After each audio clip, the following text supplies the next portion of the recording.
not only that, something life-changing occurs as well. Break, break. Give us some insight on how it was to learn that you were pregnant at 19.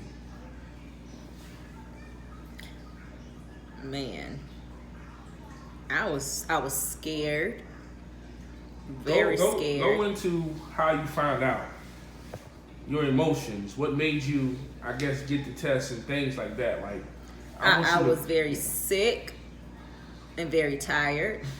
Very, very tired. I wasn't exactly sure what was going on. And of course, I missed my period. So that would prompt me to get a test. And then once I learned that I was very scared, crying, upset. I called you. I was like, you need to get here now. Just very upset. I don't know why I was so upset. I guess because I felt like that just ruined everything. Like all the plans, when you're, I had my plan all lined out of what I was supposed to do at every age and what was going to happen. But of course, who am I, right, to try to plan that out? And so once I found out that I was pregnant, I just felt like, oh my goodness, like this has ruined everything. I won't be able to do this. I won't be able to do that. So now you take the test, you find out you're pregnant. You call me, I come down. And then let's talk about those first moments or those first couple of months together when you realized that you were pregnant. And let's walk through that. I was pregnant. Of course, I was still scared. I don't think I told my parents. I'm not sure. I guess I did tell them right away. Maybe a few days later. And what was their response when you told them?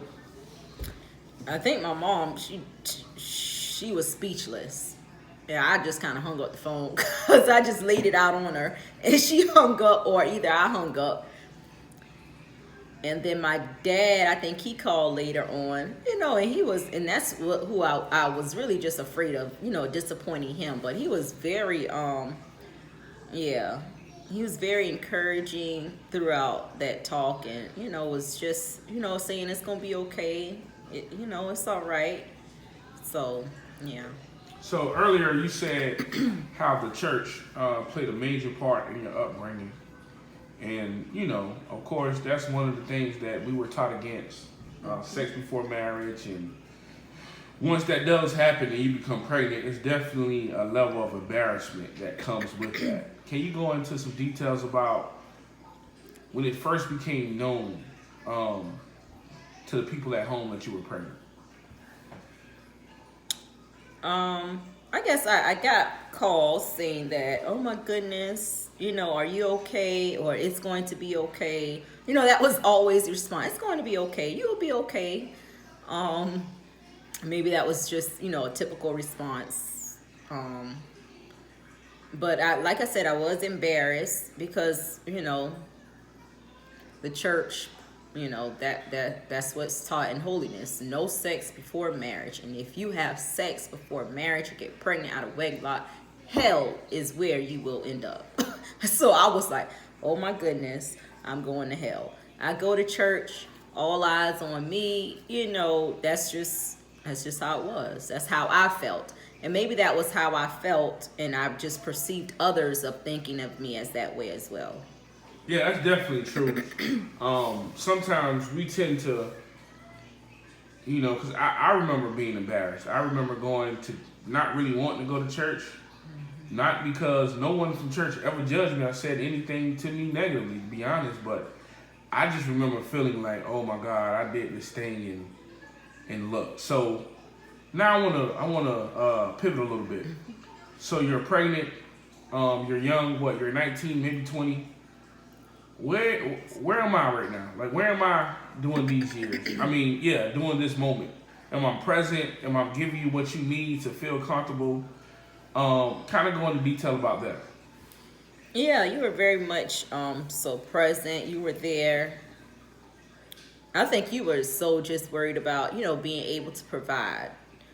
So if I remember correctly, you just searching and searching for jobs, or maybe, yeah, just trying to find somewhere to work so that you could, provide for your family.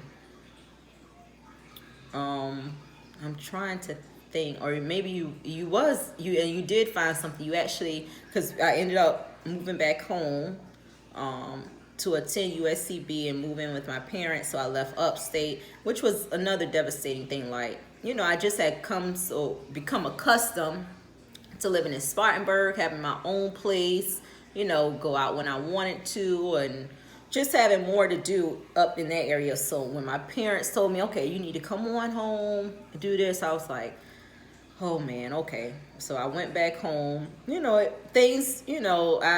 parents were there all the time, but of course that just hurt me. But I just remember you, like I said, always being there, always working. I believe you were still up at school. Yeah, So yeah, I was. yeah, I remember there being a little tension. yeah, Um, yeah. you know, Just because you were away, at college, still having, fun. I felt like, but here I was stuck at home, pregnant, going to school, getting my lesson. That's all I did. Go home, go to school, home and school was it. so did you at any point feel that I wouldn't be present, or was your mindset other time? Was it more of it doesn't matter what he does, I'm gonna do what I have to do? No, I think I was maybe hormones being pregnant, all that had to do with it too. But yeah, I would get upset. I was like, man, he's up there, having the time of his life, and here I am at home. He's not calling me. I wanted you to call me like round the clock. How you doing? Anything you need. But I mean, I had to, just growing up. We were young, so But yeah. Okay, so let's move a little further. Now you're going into your junior year. You transferred back home. You're going to USC Buford. So it's literally your third college in 3 years. You have our oldest son, Isaac, who we affectionately call Nas. At this point, I'm not. I'm. At this point, I also moved back home. So you're staying with your parents. I'm with my parents, and Nas is a baby. Let's talk about that for a little while. How was that navigating those different circumstances? It was pretty hard because I know you wanted to be there, with me, with our child, but you couldn't. You would come over, all the time, of course, every day, probably first thing that morning. No, actually, you were working. So I think you would get off maybe during night shift because you were on night shift. And so when you got off night shift that morning, you would come over to the house and literally spend the whole day there until you had to probably go back home and change up and go back into work that night. I know, yeah, you wanted to take Nas home a few nights, and both me and my parents, they were kind of hesitant. So it was like, oh goodness, I don't want my baby to go. But then I was like, well, I mean, he's a dad. He wants to take, the baby with him, our baby with him. Go ahead, give me a night off or give me a break. But yeah, it was hard. It was very hard. And I definitely remember those conversations, and it's one of the things I actually admire about you. Well, my mother, she talks about it often. So it gets to the point where, and it's funny because now that I'm older, I totally agree with your parents. I wasn't mature enough. We wasn't mature enough to do it. But it comes to the point, where Isaac is 3 or 4 months. I want to get him to do certain things. It's kind of for pushback on doing those things. You're still in your mother's and father's household, so they still have say so. It's creating somewhat of a tension between our families and also within our relationship. So at this point, a decision has to be made. Walk us through how we specifically you, made that decision that, hey, you know what, we're going to pick up and move? Yeah, so I think it was about time we said, okay, let's just go ahead and find an apartment, and raise our child together because, it was like, we wanted to be together as a family. Again, something new for us living together, that's a whole nother, story, but we just decided that, yeah, it was time for us to just move in together. And of course, my parents, I mean, I'm their only daughter. So, they were still hesitant about that. Like, you sure? You got this? Are you going to be okay? I don't think you need to move. You need to stay here home. But I stood my ground. So like, no, Dad wants to be in the picture. So we're going to just move in together and raise this baby together. So that was our decision. And that's what we did.